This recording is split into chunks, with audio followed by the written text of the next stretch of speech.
Hello everyone, I'm Dr. Garima Sachi. Welcome you all in this live session today. Sorry अभी तक के जो 2 videos delete करने पड़े बिकॉज ऑफ नेटवर्क इंटरप्शन। तो हम स्टार्ट करते हैं वापस से डेंगू या डेंगी हेमरेजिक फीवर के बारे में। ये सभी जानते हैं कि ये मच्छरों के काटने से होता है और मच्छर के काटने के 3 से 14 दिन में इसके लक्षण देखे जाते हैं।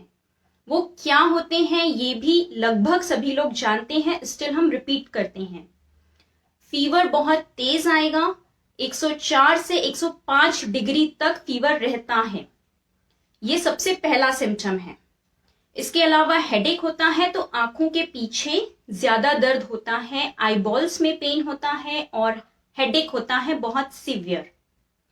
इसके अलावा स्किन बहुत सेंसिटिव हो जाती है। जिसको भी डेंगू होता है तो वो ना धूप से बर्दाश्त होती है और ना ठंड ना गर्मी। वीकनेस बहुत ज्यादा दिखी जाती है, पेशेंट में बहुत ज्यादा डेबिलिटी हो जाती है, कमजोरी आ जाती है कि वो बिस्तर से उठ भी नहीं पाता है। मसल्स में पेन होगा, जॉइंट में पेन होगा और बहुत सीवियर पेन होता है। इतना दर्द होता है, ऐसा लगता है पेशेंट को जैसे उसकी हड्डियां टूट रही हैं। इसी वजह से इसका नाम ब्रेकबोन फीवर भी दिया गया है। नोजिया और वॉमिटिंग मीन्स जी मचलाता है, उल्टियां होती हैं, ये सिम्टम्स भी इसमें देखे जाते हैं। इसके अलावा रैशेस आते हैं लाल रंग के, तो ये भी एक सिम्टम है डेंगू का। तो स्किन में उसे लाल रंग के निशान होने लगते हैं, रैशेस होते हैं। तो ये सारे सिम्टम्स बहुत कॉमन हैं और थैंक यू एवरीवन। ये सारे सिम्टम्स बहुत कॉमन हैं, लेकिन यदि ये डेंगू का इलाज समय पे ना हो तो कॉम्प्लिकेशंस देखी जाती हैं। और कॉम्प्लिकेशन में सबसे बड़ी और मेजर कॉम्प्लिकेशन है प्लेटलेट का डिस्ट्रक्शन होना। प्लेटलेट टूटने लगती है, प्लेटलेट टूटती है, इस वजह से ब्लीडिंग ज्यादा होती है। प्लेटलेट यदि कम हो जाए बॉडी में तो जो ब्लीडिंग होती है वो रुकती नहीं है। प्लेटलेट का कम होना मीन्स क्लॉटिंग ना होना, और क्लॉटिंग नहीं होगी तो ब्लीडिंग ज्यादा होगी। इसीलिए डेंगू के पेशेंट को जरा सी भी इंजरी लग जाए तो वो ज्यादा ब्लीड कर जाता है। इनमें नोज ब्लीडिंग भी देखी जाती है, गम ब्लीडिंग देखी जाती है, शरीर में नीले रंग के निशान दिखे जाते हैं, ब्रूइसेस होने लगते हैं। और ये ब्रूइसेस भी इसी वजह से होते हैं कि प्लेटलेट की कमी हो जाती है। इसके अलावा जब ये प्लेटलेट कम होती है, हीमोग्लोबिन भी डाउन होने लगता है, तो पेशेंट में रेस्पिरेटरी इश्यूज होते हैं और उसे सांस लेने में तकलीफ होती है। और सांस लेने में परेशानी की वजह से, डिज्निया की वजह से पेशेंट कोलैप्स भी कर जाता है। तो ये सारे लक्षण हैं जिसमें से बहुत कुछ आप जानते ही होंगे। लेकिन यदि कॉम्प्लिकेशंस हो रही है तो डॉक्टर से कंसल्ट करना बहुत जरूरी हो जाता है। और 104 डिग्री बुखार तक का भी इंतजार ना करें, उसके पहले ही डॉक्टर से मिल लें। हम बात करते हैं इससे बचाव कैसे किया जाए। तो इससे बचाव के लिए मच्छरों से सबसे पहले बचें। फुल स्लीव्स के कपड़े पहने, शाम के वक्त दरवाजे खिड़कियां बंद रखें, ऑल आउट या फिर मॉस्किटो रिपेलेंट्स का यूज करें, घर में मच्छरदानी लगाकर सोएं। और सबसे इंपॉर्टेंट बात, गंदे पानी को, अगेन थैंक यू सभी को जिनकी भी कमेंट्स हैं उनके लिए, गंदे पानी को इकट्ठा ना होने दें, ना टायर में, ना ट्यूब में, ना कूलर की टंकियों में, ना कहीं पर, ना गड्ढों में, क्योंकि उसी में मच्छर पनपते हैं और उनकी साइकिलिंग होती है। मतलब जो साइकिल प्रोसेस, उनका रिप्रोडक्शन है वो वही होता है।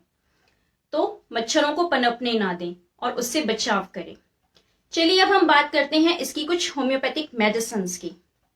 तो सबसे पहली और इंपॉर्टेंट मेडिसिन है चाइना। चाइना एक ऐसी होम्योपैथिक मेडिसिन है जो डेंगू को क्योर करने में काफी अच्छे रिजल्ट्स देती है, उसके लिए हेल्पफुल है। हेमरेजिक फीवर हो, स्पेशली जहां ब्लीडिंग हो, प्लेटलेट का डिस्ट्रक्शन हो, पीरियोडिक फीवर होता है वैसे तो इसमें कि हर 7 दिन या हर 14 दिन में फीवर रिपीट होता है। लेकिन जब फीवर बहुत हाई डिग्री का हो, पेशेंट को बहुत कमजोरी लगे, प्यास लगे ठंड के पहले, और जैसे ही पानी पिए तो उसको ठंड और बढ़ जाए फीवर की स्टेज में, और हीट स्टेज में उसे और भी ज्यादा तकलीफ होती है वो कवर नहीं कर सकता है बॉडी, स्वेटिंग बहुत ज्यादा होगी, प्रोफ्यूज होगी, बहुत ज्यादा पसीना बहता है, तो इन केसेस में चाइना का रिजल्ट बहुत अच्छे हैं। और पेशेंट की डिमांड होती है कि उसे फ्रूट्स चाहिए, मतलब फल चाहिए, फल के लिए डिजायर करेगा, वो खाना पीना छोड़ देता है, तो वो चाइना उसमें अच्छे रिजल्ट देती है। नेक्स्ट मेडिसिन है स्टेफीसेग्रिया। ये हम माइंड वाइज समझेंगे तो पेशेंट को बहुत गुस्सा आता है।